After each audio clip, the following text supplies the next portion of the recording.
I'm making a series of videos on how to use CNC machines by request. And today I'm going to start off with talking about CNC softwares. Normally in CNC work, you have four different types of softwares. The first one is the CAD or a vector software. The second one is a CAM software, which stands for computer aided manufacturing. And then finally, you have a G code analyzer that you can view your G code with beforehand. And then after you verified your G code, you can send it to the computer that's hosting the software to run your CNC machine. And that software will talk to the CNC controller. Now, I have examples here of all the different types of software available. For instance, in this CAD, which stands for Computer Aided Design, there's AutoCAD, and a free version of CAD would be LibreCAD. I prefer to use vector software instead of a CAD, and some popular names in this would be Adobe Illustrator, CorelDRAW, and then Inkscape would be a free version that you can download. In the computer aided manufacturing side, CAM/BAM is a popular choice. And then in G code analyzers, NC Viewer is a popular choice. Now, most software packages have all three of these together into one. And if you have one of the Carbide machines, Carbide Create is that we'll be looking at here in just a second, is one of those software packages. Another one that's very popular to use is Vectric VCarve, and I'll show an example of that as well. For controllers, if you have, again, a Carbide machine, Carbide Motion is supported for the machine, and you can use it. I personally use CNCJS with my machine, and just because it's really easy to use, and I really like it. Finally, for controllers, there's a variety of controllers out there. Mach 3 is both the control software, and then it also will be the controller for the CNC itself. I use Gerbil or Gerbil, however you would like to say it.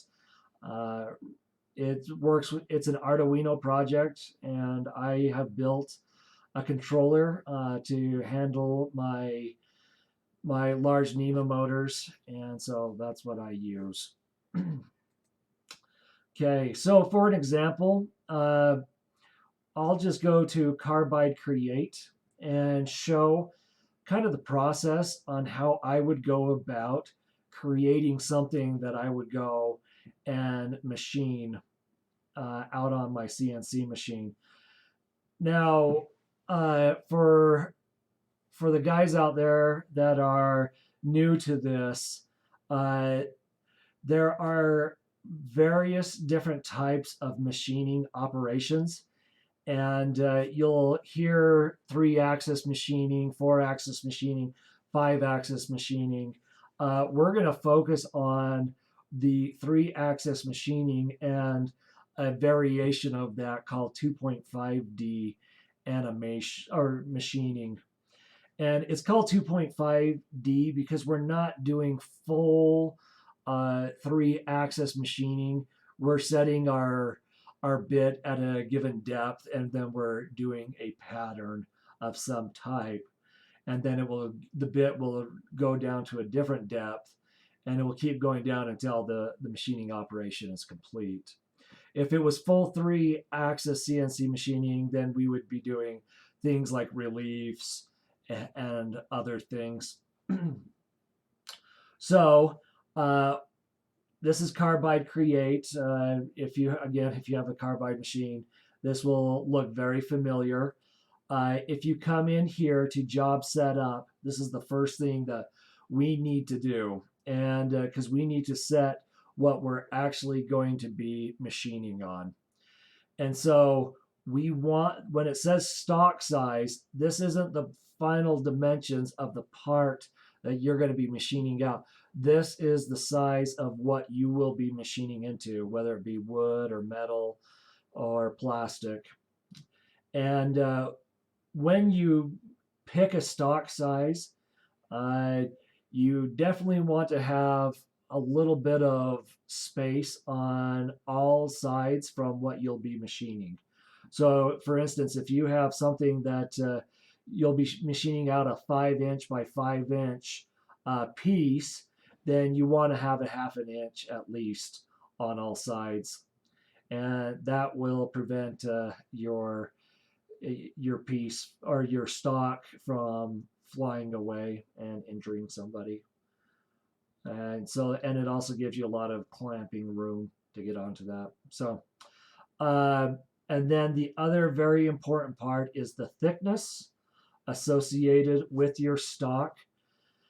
Now, a lot of people say go to the store and just buy a piece of material and trust exactly what the what the store says. And if it says they say it's 3/4, then you may be tempted to put in 3/4 here. Don't do that. Grab a pair of calipers, take a precise measurement, and if it's 0.21, you put in 0.21 there. The reason being is we're going to be calculating all our depths based upon this stock thickness. And if you put 0.75 for your total stock and it was really 0.721, you're going to go down into your waste board and you're going to cut a little deeper than you probably wanted to. Finally, you can select top or bottom. I usually do for top just because that's what I've always done. And it's easier for me to visualize it. If it's easier for you to go to bottom, then go ahead and do it. Lastly, just keep this in lower left. You can put in a whole bunch, and if you have a need to go something different than lower left, just keep it at lower left. Finally, we're going to be saying what we're going to be cutting into. I do quite a bit of work in MDF, so I'll do that, and then you pick the size of your machine. And the retract height is how much the bit will raise up over your stock before it moves to a different location. 0.5 is perfectly fine unless you have clamps that are sticking up above that. It's perfectly okay to go higher than that. The only limitations that you really have is if you're cutting stock that's really thick, maybe like 3 inches thick, which if you're doing that, you probably need a better machine. So if you're doing things that are greater than that, then you may hit an upper limit associated with that. And so 0.5 to 1 inch is perfectly fine. Finally, if you're in inches, keep it in inches, millimeters accordingly. Okay, so we're going to hit OK on that. And now we have our stock set up, and we have it at 6 inches by 6 inches. For this first demonstration, all I'm going to do is we're going to cut a rectangle just so I can explain the different types of machine operations with this. So I'm going to make a square, and after I click, I can adjust it so I can make it perfectly square, and and that's it. So I left myself a lot of room on each side so that I have good clamping surface, and so my bit won't get near those clamps, and it also won't get near that edge. So for the CAD side, I'm going to not go through that a lot right now because I'm more interested in showing the entire process of how to get to the point where you can send it to the machine and then machine it out. So as I mentioned before, Carbide Create has both the CAD and the CAM features installed here. So the CAD side, excuse me, is under design, while the CAM side is under toolpaths. And for toolpaths, what we're talking about is when we're going to actually program the tool to do something with our drawing. Now, there's a lot of different types of machining operations that you can see here, and these are the 2D tool paths. It's very similar to what I said with the 2.5D tool paths before. So I'll just go through these very quickly. Contour is where the bit will follow the line, and it doesn't mean that the bit will go right along the line, but it will either go on the outside of the line, the inside of the line, or right on top of the line. So if you're wanting to cut out the piece and you want to save the piece, you're going to do an outside operation. So we'll do that real quick. Now, one thing to note with contours is that they're kind of hard on the machine. And the reason being is chip ejection. When the bit comes in, it's going to be going in a straight line across, it's going to be going along this line just in a straight line. There's not a place for those chips to eject. And so to ease that, you may get an updraft CNC bit, but for the best work, so that you don't get a lot of tear out, you want to get a downdraft CNC bit. But again, the problem with that is that those chips don't necessarily eject very easily from what you're going to be cutting. And so this is different from another operation that we'll explain later on, called a pocket operation. And chips eject a lot more easy during a pocket just because there's room for those to fly out. But when it's just going in a straight line, there's less room for that. So we can compensate for that with using our speeds and also using how far we cut on each step.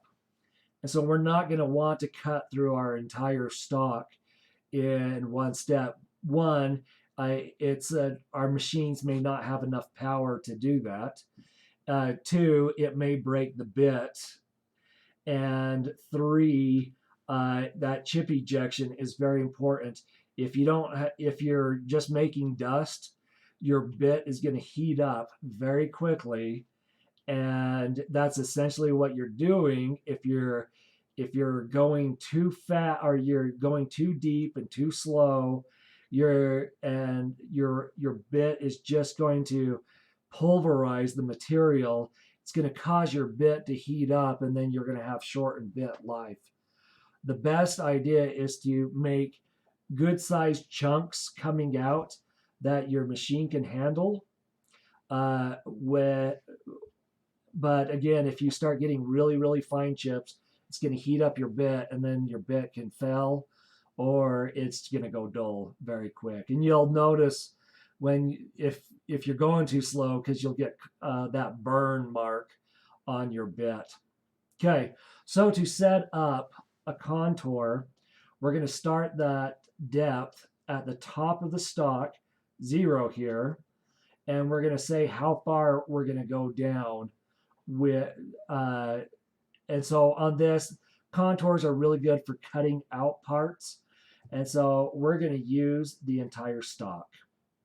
And I'm also going to go a little more than the entire stock. So you can do 1/1000th of an inch. I tried to do it a little more. I usually go maybe 2/1000ths of an inch. The reason being is that your table is not completely flat in relation to where the end of that bit is. And so if if you don't cut all the way through, it's a big pain. So I always cut just a little more to ensure that I'm going all the way through that stock, so that I don't go to take my piece off and then find out it's not all the way cut through. Okay. Uh, so of course you can adjust this if you were doing a second operation and you'd already cut part way through the stock, then of course you'd want to set that. This is a positive unit. So as it's positive, the bit will actually start lower than where it was before. Okay, two types of operations here. Usually for woodwork, well, actually, no, we do not have this feature in Carbide, where you can pick which way the bit is turning in relation to the cut. So we're going to do an outside because we want the bit to travel along the outside because we want to save what's on the inside. Now, again, like I said before, you can do an inside or you can have it go straight on the line. I usually don't do that though. So we'll do an outside right. And the last thing that we have on here is tabs.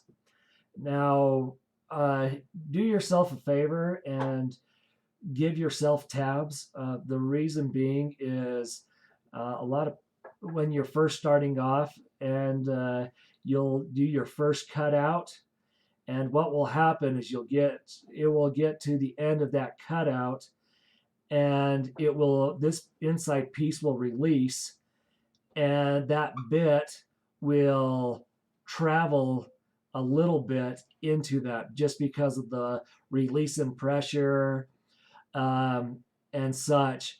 What happens is when that bit hits this piece, it will turn this into a rocket and it will flip this inside piece, and it can be kind of scary. And also you damage the piece because now you have a tool mark in it, and you don't want to do that. So we get around that by putting in tabs on our work.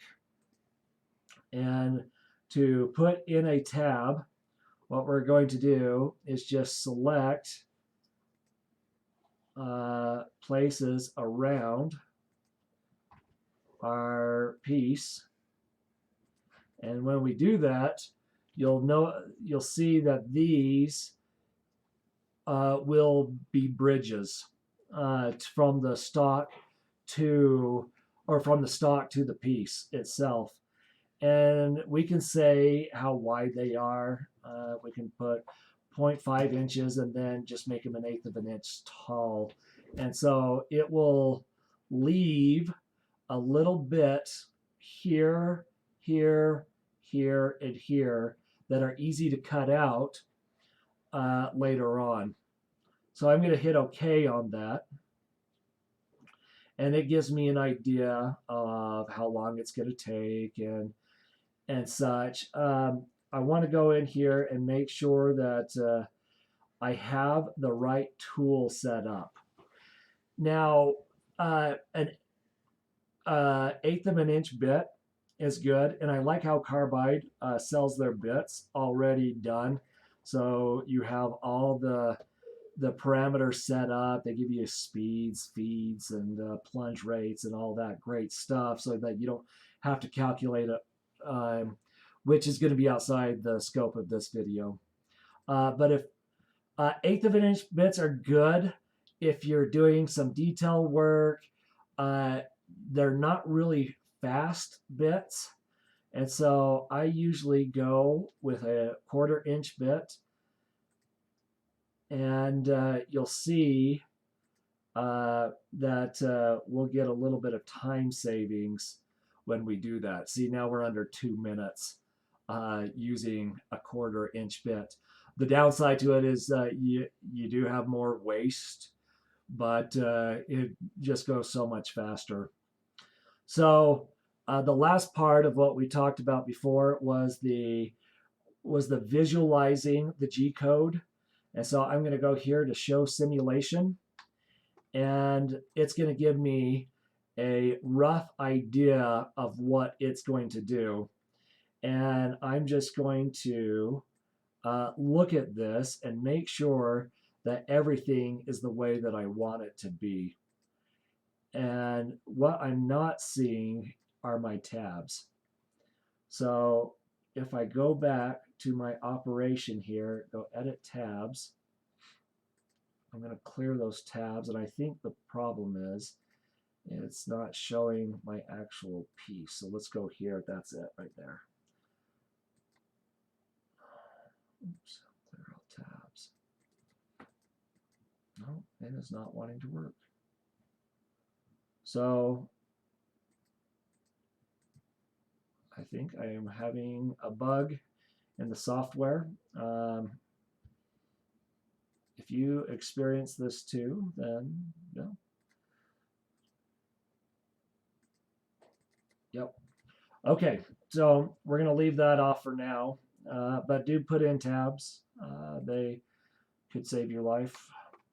Okay, so I'm just going to look through here, just check the number of passes it's going to do, and I can hide the material just so I can see real quick. So it's going to do 1, 2, 3, 4, 5, 6, 7, 9, 10, 11, 12 passes. Okay. There's a lot of theories out there on how to maximize the life of your bit, whether you should do lots of passes really fast or do less passes slightly slower. For Carbide, stick with what they have, and you'll get good results. Lastly, the last thing you're going to want to do is to save your G code, and you'll put it into a file, and you can call it sample.nc like this. I'm going to put it right on my desktop so I can find it easy when we go to our next software. And to actually get this to run on the machine, we're going to use Carbide Motion. And from here, I don't have the Carbide machine, so I can't connect to it. I'll use a similar software called CNCJS just to give you an idea of what this entails. Again, I'm not going to go into the details of setting up the machine and homing the machine, doing tool offsets. I'll save that for a future video. But just for right now, we'll connect to the machine. I'll go upload to G-code, go to my desktop where I saved that file, and load it in. And so you'll notice here that it's loaded in. And my software does have a little bit of where I can view how the machining operation is going to go and whatnot. And so when I'm ready to go, I would, of course, home my machine, and then this is unlocked right. This is unlocked right now, so I don't have to do anything. Then I would just hit play, and then it will start running. Just going back, just to show the different operations one more time. I'm going to delete this one. We'll do a pocket operation. A pocket is when you want to do a uniform cut over an entire area. And you don't want to do this as a cutout because you're going to waste your bits doing it. But if you wanted to make a decorative design, then of course you would do this. You would start at 0 and then say how far down you want to go. Okay, when you do that, we'll show the simulation on that. And you'll see it does a cutout. Now notice on all inside operations that you have rounded corners. This radius here for your corner is dependent on the radius of your bit. So if we were to use an 1/8 inch bit here,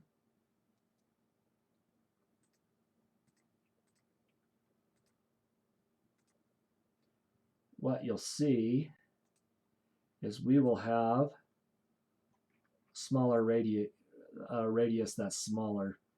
You can't get sharp corners on these type of operations.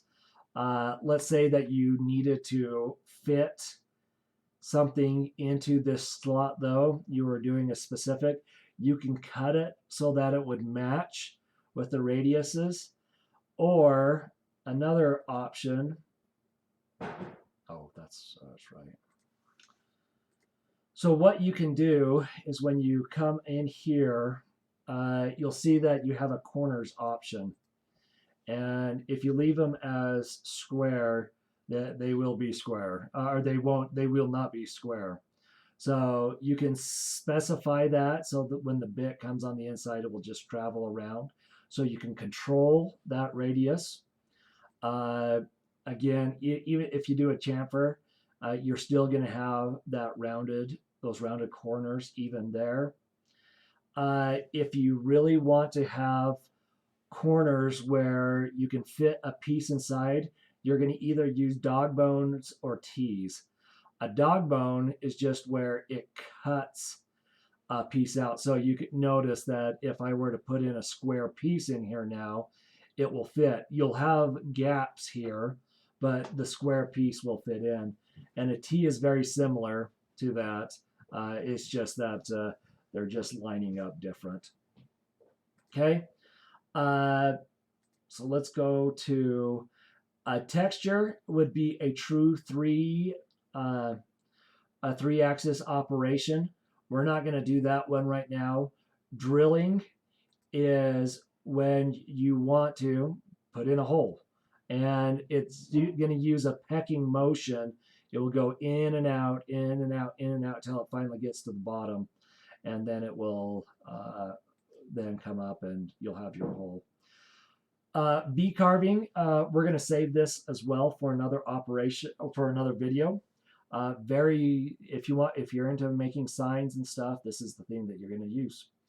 So very quick, this is how the software works. If you have any questions, please leave it in the comments and I will get back to you. Thank you.